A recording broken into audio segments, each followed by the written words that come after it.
Welcome to the GAB Talks by the Independent Press Award. I'm your hostess, Gabby Olzak. Today, we will be speaking with Dr. Timothy J. Brown, author of No One Cheers for Goliath, winner of the 2022 New York City Big Book Award for African American Nonfiction. Tim earned his BA and MA degrees in Communication Studies from Westchester University. He received his doctorate at Ohio University's School of Interpersonal Communications program, now the School of Communication Studies in the Scripps College of Communication. It was at Ohio University where he met his wife, Laura Hamilton Brown, Ph.D. Tim is currently the Dean of Liberal Arts at Montgomery County Community College, where he oversees 15 departments encompassing the arts and humanities and social sciences. Tim's work focuses on the intersection of culture, communication, and identity. He has made over 80 presentations, has co-authored several textbooks, and is a national motivational speaker and workshop presenter on leadership skills. No One Cheers for Goliath is a testimony of obstacles overcome and leadership lessons learned. Congratulations, Tim, and welcome to the GAB. Thanks, Gabby. Thanks for having me here today. Well, let me just first say, I know we had a brief bio of you, but that doesn't even really, it's not even the tip of the iceberg. So our readers can find out more about you another time, but you're, needless to say, extremely accomplished. So Tim, in the book, you said, as a leader, expect to be criticized, to be rooted against, and to be undermined, no matter how effective you are. And as you said, no one cheers for Goliath. So explain the quote and the reference. Yes. And so one of the areas that I like to research is sports communication, because I was a former high school athlete. And so one of the greatest basketball players of all time was Wilt Chamberlain. And so he played a lot of his years in Philadelphia for the Sixers. And so I talk about in the book how Wilt Chamberlain has over 70 records in the NBA. A lot of them will never be broken. So one of the famous ones is that he scored 100 points in one game. And so when it came to Chamberlain, he was this person that, since he was so superior, like, people then kind of saw his feats as just commonplace, as just the average of what he was doing. And they didn't appreciate, right, how great he was. And so after one of his games, when I think the team didn't do well, he made that quote that he said, well, no one roots for Goliath. And so when I thought about that quote, I thought it was a really good way to really summarize what leadership is you're right. When you're in a leadership position, you tend to be, people don't see you as a person. They don't think about, where you're coming from or your perspective or your feelings. And what happens is that a lot of times people will root against you or try to work, against you as a leader because of their own self-interest. And so I thought it was a great quote to use to summarize and use the title for my book and to talk about my journey. I thought it was so appropriate. People think you have such a tremendous career in academia, but in your book you outline, and I won't give away anything, no spoilers here, but it wasn't an easy road up that path, up that ladder for you at all. And it's really inspirational to kids out there who might not be straight A students. But you credit Dr. Klinzing, the then chair of the Department of Communication Studies at Westchester University, to be one of the first individuals who influenced your development as a person and as a leader. So how did that happen? Yeah, it just happened. And I would even go back a little further that, I grew up in Coatesville, PA, which is outside of Philadelphia suburbs. And it was a steel mill town. And so most people were connected to the steel mill. And that was true of my family. My father was a steel worker. And so, I was a first generation college student. And so even though Coatesville was only about 12 miles or so from Westchester University, it was a different world when I got there. And so I went through culture shock. So now we think about, the transitions in first generation college. We were more aware of it. But back then, that wasn't something that people talked about or focused on. And so, after the first semester, I was on academic probation. And so I was wow, I've got to do something to be able to turn this around, or else I'm not going to make it. And so it was really, for me, then I had to reach out to folks to get help and ask questions. And so Dr. Klinzing was one of those folks who responded to me and kind of saw those things in me before I saw it in myself. And so it's just part of that pathway that we had. And we've had since that time, that we've been able to communicate. We're still friends to this day. I still communicate with him from time to time. But Denny was the one who pushed me, encouraged me to go to graduate school. He was the one that kept track of my academic progress, that he recruited me back to Westchester. And then after I got to Westchester, after 5 years, I succeeded him as chair. And so he was chair Wow. for 26 years. So that's why I saw, when that first happened, I was like, man, I probably got a good story because, that doesn't happen. No. The dean that you go back and think about it, Gabby, when I took over as chair, I became chair. About half the faculty members were faculty members when I was a student. So think about that. As a young man, now you're the boss of the people that you had as a student. So I thought, how did that go? How did that work out for you? Well, I guess part of it, you're being naive when you're young. And I just kind of seamlessly went into it. And I just started, work on the things that we wanted to always change. And I felt like as I worked with the faculty and I was diligent and followed up and we started having successes, I think people saw me more and more in that role. Now, as a peer rather than a student. Correct. And one of the funny things I found out years later from one of the faculty members are like, Denny had been there so long, people were a little bit intimidated. So they were like, no one wanted to run for chair because we thought that next person would be a failure and then we would run after that person, So I just wow. Yeah, they told me that. But yeah, I just kind of, and that I think sums up my work ethic. Each position, I just try to roll my sleeves up. I try to be pragmatic. How can we go from A to B? And I think people kind of respect that. So apparently so. So, getting back to it wasn't an easy path for you. No. You shared that one of the worst experiences in your life was when you were intentionally not given the opportunity to be quarterback on your high school team, not even given that opportunity. Yeah. And you said that it gave you the knowledge and experience you needed to succeed as a leader. So how did that, I don't want to call it a failure because it wasn't your failure. It was obviously their failure. How did that obstacle help you? Yeah, it was one of those disappointments. And so at the time, it was devastating for me because, again, as a young kid growing up, you think, oh, you just work hard, you do these things and you'll be able to be successful. And so, of course, as I talked about in Coatesville, steel mill town, and one of the things that brings the community together is the sports programs, just like a lot of towns in Pennsylvania and the Midwest and so forth. And so, my dream was always to be I wanted to be a quarterback for the Coastal Red Raiders High School. And so when I got to about 10th grade, they started, I practiced with the quarterbacks. And then when we got to the game, they would put me in it as a defensive back. And it wasn't to the point that my father had asked me, he said, hey, how come you're not playing? And I said, I don't know. And what happened was my father decided to stop by one of the practices to talk to my quarterbacks coach. And so for folks who might know my dad, he's not a boisterous person. So for him to kind of do that, when I came off that field, I was like, oh man, I was thinking something must be, not be right because of my father here. And I saw my quarterback coach, his face was like red as a tomato. And so he just said to me, Tim, he said, talk to your father. And he said, I should talk to you. And he said that, you've done everything we wanted you to do. You improved 100%, but we're going to put some of the young guys in that position. And so it was crushing at that time. Oh gosh, yeah. It was really crushing, and I was like, I wasn't a quitter. So I was like, okay, I'll just play out as they want me to play out and continue with the team. But the skills that I learned as a quarterback, because you're always taught about, how to be dedicated and how to make sacrifices and how to be the first one in, the last one out, right? How to be able to help and support your other teammates, right? If they're not in the right position, you got to coach them up. And so I found that as I started taking leadership positions, all those things I learned about being a quarterback, I use them every day in a leadership position, whether I was a department chair or, dean. And it's very true, just like quarterbacks is the same, like being in a leadership position, right? When things go well, all the praise goes to the quarterback.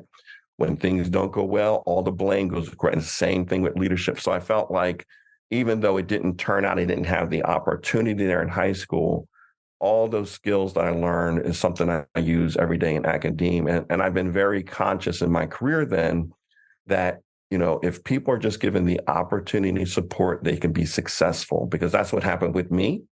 And because I didn't have that experience back then, I try to do that for others. You turned a negative into a positive. Yep. So Frederick Douglass, a giant in social reform, you speak about him a lot in the book. He said, if there's no struggle, there's no progress. Yes. Why is it important for us to remember that as a leader?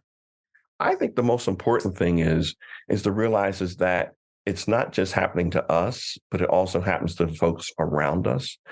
And I think if we can be conscious of that, we can be a lot more empathetic to the folks that we work with. And that was kind of another sub reason why I wrote the book, is because I felt like once I started attaining different leadership positions, I didn't really see a lot of models. There weren't a lot of Denny Klinzings, right, when I was going through the process. I felt like there were a lot of folks that were either, I would say, like the micromanager. They would give you something, and then, every, so often, hey, are you doing this? Are you contacting these people? Are you following these? I'm like, well, if you're going to just tell me everything to do, why am I in this role? And then I felt there was also the other continuum that I experienced was what I call the Monday morning quarterback folks, is that, you're making progress, you have success.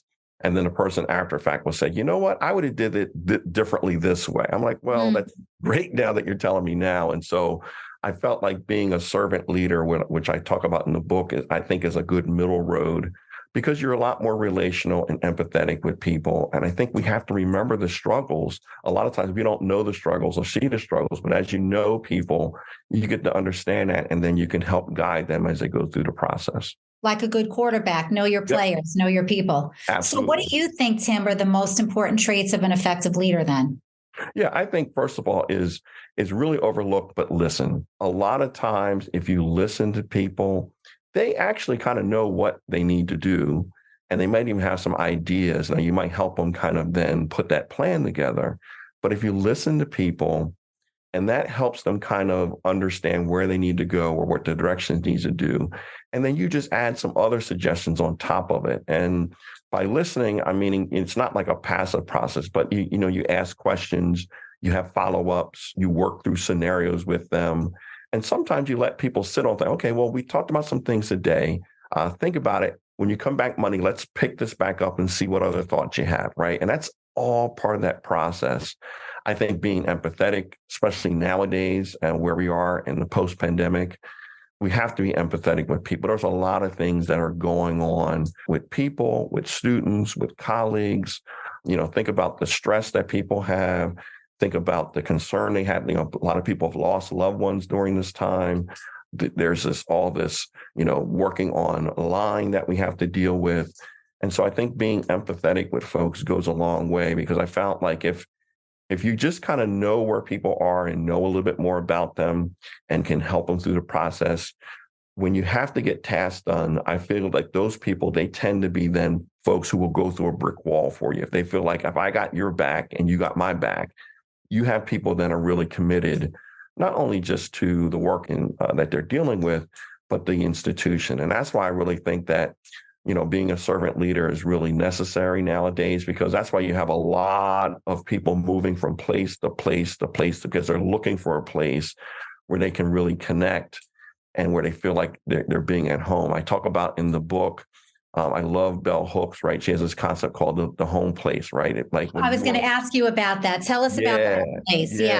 Yeah. When you feel like you're a place that, you're understood, you don't have to explain yourself, you feel like you're comfortable, and people are searching for that in work environments. And that's one thing I pride myself that, you build relationship, people are empathetic, listen. It could become a home place where people a place of comfort. It's reassuring. You kind of know what to expect. Yeah, I think a lot of people are missing that. And correct me if I'm wrong, but I feel like this whole email culture is really making that very difficult. Do you agree with that? Oh, I agree. We talk about this all the time on campus, that sometimes it's easier to go over to someone's office or pick up the phone and have a 5-minute, conversation, and that you can really straighten out a lot of things. When you go back and forth on this email, you miss all the subtleties, right? You miss the implicit and the nonverbals and things. And I think that, we need to be able to connect on a certain level in order to be able to have not only good communication, but then a good understanding of one another and build relationships. So I always try to do is, I know it's hard on my part, but I tend to have an open door policy. So if I'm not having a meeting or anything, my door is always open in my suite. And so I like it when people come by and we talk and we chit chat, because again, it's part of that. You get to know people. Yeah. And then when things come up, you're able to, hey, you call so-and-so, and then you work out whatever the task is, and then you can go to the next thing. and creating that home place. Yep. So Tim, you came from a really strong family unit. Yes. Your parents were married for 54 years. Yep. They were tremendous role models in your life. Yep. Who other than your family has served as your greatest role model? That's a good question. Yeah, definitely my parents, as I said, but also I would say Dr. Klinzing, Dr. Jim Trotman, who I write about in the book. Dr. Trotman was the director and founder of the Frederick Douglass Institute at Westchester University. Under his leadership, not only was Westchester University having an institute, but all 14 state system schools would also go on to have an institute. It was from his leadership. And the connection to Douglass to Westchester was not just something that we're thinking about with diversity and inclusion. Frederick Douglass gave his last public address at Westchester University. And so that was one of the reasons why we founded an institute there. But what I liked about Dr. Trotman was he was also a person that was very accomplished, but he always had time for people. And I was always amazed because I was his grad assistant at one point when I was in graduate school. And we would have different events. I would go with him and I would listen to his presentations and how he interacted with people. He would always remember the even the littlest details about different people. And he would somehow be able to work that into his address. And I was really impressed with that. That's impressive. It was because people connected with him. I mean, he always remembered and thanked the folks who were there or helped him in a certain process. And that's why he was able to be successful and raise funds and do different things because people like being in his presence. And so Jim Trotman was definitely another person that had influence. And then also at graduate school that when I was there, when I went to Ohio University, Dr. J.W. Smith was another person who had a profound impact on me. And so we're, again, still good friends to this day. Same with Dr. Jim Trotman, we're still good friends. And so those are people that really impact me greatly. That's incredible. So you quote your mom, who sounded like a beautiful person. Yes. You can't make people do right. I love that. So, Yes. so tell us what that means and how that's an important lesson in leadership. Yeah, it's an important lesson because even though we might have good intentions, whether we're a leader or not, and you may be helping people or working with people, only thing you can do is show people the way, but the other person has to be able to do the right thing. And so that's a hard lesson, especially for leaders, especially for me, because I always wanted to be, again, I'm a middle child, right? I'm always trying to be a problem solver and thing and trying to help folks. And you can only do so much, but the other person has to be able to take the baton and be able to do the right thing. And so it's hard because it's so hard. It is. You can lead the horse to the water, but you can't force him to drink, right? That's really so challenging. What was your biggest obstacle as a leader, even up to now? I guess that's a good question, Gabby, to have. I think there's always a question of whether you were selected for the position because you have the skills and abilities, or you're just selected for appearances. And so I do write about this in chapter 6 in my book. I call it Mascot. And I take it that was really an interesting chapter. Yeah, I take that from Malcolm X, right, when he talks about that in his book. And so, when I got to the point where, I've done a lot of things at Westchester University. I mean, I served on the provost's office. I mean, I was on tenure promotion. I was on their academic and policies committee. The list goes on and on. I co-founded their multicultural faculty commission. I also co-founded their mentoring program. So I was doing all these great things. And when it came to the point where trying to advance to the next level, I kind of hit a glass ceiling. And for me, it was kind of an eye opener. Again, kind of almost like when I was back in high school with the quarterback. It's kind of a jarring situation when you think that you know all these people and you've been in these positions. You think you're part of the team when you're really not.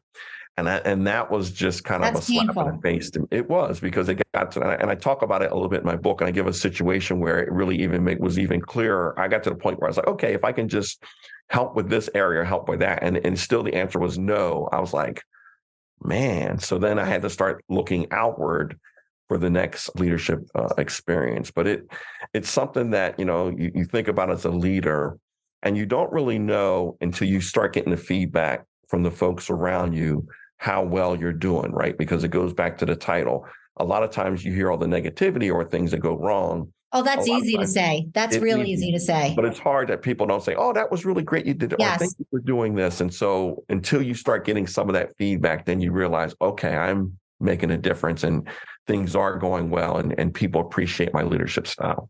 And it's important to get that. And it's also important to give that back. Yep. You say that in your book too. It's important to give people accolades. It is. And I do that a lot. And I think that as I learned that over time, the more that I do that, then I think people then are more likely to reciprocate that with you. And so, and people like that, they need to know They how do. they're doing. And so I get, great pride and joy. I'm at the point now where a lot of my students now are into different, areas, industries, leadership. And when they send me a little note here and there, it just makes my day like, wow, okay, I'm having a great impact here. Oh, sure, it must. So Yep. tell us, Tim, about how being an African-American man has armed you with, you speak about emotional intelligence. Tell us about Yes. that. Yes. Because a lot of times people in our culture don't realize how they create in groups and out groups. And so a lot of times as an African-American male growing up, people perceive you differently. And that's one of the early lessons that I learned, that even though I saw myself as me, people saw me as something different before they got to me. And so that way I then became really perceptive of, it's really the old fashioned in groups and out groups, just how people relate to people. When there's certain meetings, like who gets invited, who doesn't, who are chit chatting to one another and who isn't, who's part of the jokes and who's not. Right. And Yeah. so that kind of helps you understand that there's different circles that people are in. And so what I try to do is the opposite, is that I really try to, if we think about this home place, I try to engage people and bring more people into those situations so they don't feel like they're left out. I wish every leader would do that, really. So, Tim, why are you so passionate? Because you are, about this topic of leadership. And, what do you want our listeners and readers to get out of reading No One Cheers for Goliath? Yeah. Well, I definitely think that even though I'm in academe, I think the principles really apply to anyone, whether they're in academics or not. And also that, whether you have a title or not, like we're all leaders in different ways, right? Whether it's in our homes, whether it's in the clubs or social groups that we're in, we all take a leadership position in some way. And so I think what I want to kind of convey to people is that we all have a role to play, right? In helping other folks, because I know that when I was given an opportunity to support, I did a lot of things, and that would have not have been possible if I wasn't given that opportunity. So I've always tried to impress upon people, if you help someone else, think how you're also unlocking their potential and the impact that they can have. So we all have a role to play. And I also want to just encourage people who are aspiring for leadership positions, whether you are already out and working or whether you're an upcoming student, right? That you can do these things, that we need good people in these roles to be able to lead, right, people in an ethical way. So those are some of the reasons why I wrote the book. Yeah, it's important to have positive leadership for sure. So much to be learned about this. So throughout this journey, Tim, what was the most surprising thing that you learned about yourself? I was really surprised that really I could do it, because when I was growing up, I was really more of a homebody, an introvert. And so if someone would have told me when I was a young person, hey, Tim, you're going to go on to be an academic leader and you're going to do all these things. And a motivational speaker. Motivational speaker. You're going to help other folks. You're going to teach class. I mean, even the thought of going on for all the extra schooling, I would have been like, you're crazy. No, that's not me. Ph.D. when you were 16? Yeah. No way. Yeah. One of the prized possessions my mother had, I had a little paper, I guess in third grade, I had to write what I learned over the summer. And I put down not one thing. And so every time when I told her, hey, I'm going to graduate school, now I'm going for a PhD, she would just pull that paper out. I would have thought that this was you. And so I think that was just the biggest thing, that the personal growth that I've gone through, that, I'm definitely a lot more confident and a different person than that young child when I started, existing. So.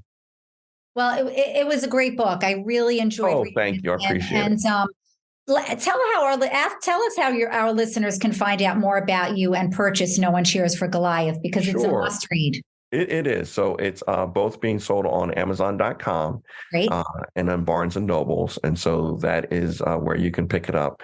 And then currently, I'm dean at the liberal arts of Montgomery County Community College. And so I have a website there if you want to look me up. And so you can find more information on me there. Fantastic. Great. Thank you, Tim. Thanks so much for sharing your Thank you, Gabby. I appreciate it. It was a lot of fun. Love the book. Listeners, pick it up. Thank you. This is Gabby Olzak of the GAB Talks. Until next time, keep on reading.